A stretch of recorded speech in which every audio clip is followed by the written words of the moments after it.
मातोश्री गिरिजाबाई ढोबळे महिला शिक्षणशास्त्र महाविद्यालयात आषाढी एकादशी निमित्त पारंपरिक रिंगण सोहळा उत्साहात संपन्न।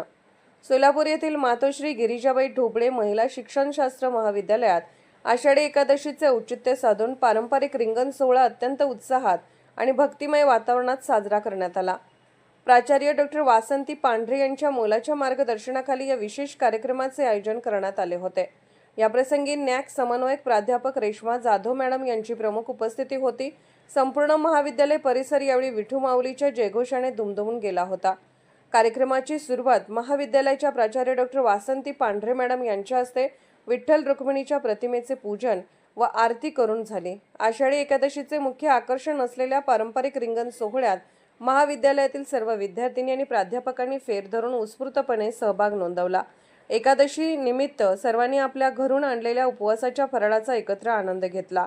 टाळ मृदुंगाचा गजर आणि विठू नामाच्या जयघोषात विद्यार्थिनी भक्तिरसात न्हाऊन निघाल्या होत्या।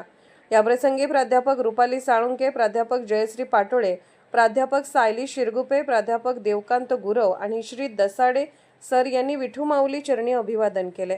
कार्यक्रम यशस्वी करण्यासाठी महाविद्यालयातील सर्व प्राध्यापक वृंद तसेच शिक्षकेतर कर्मचारी यांनी मोलाचे सहकार्य केले। या भक्तिमय सोहळ्यामुळे महाविद्यालयात आनंदाचे आणि चैतन्याचे वातावरण निर्माण झाले होते।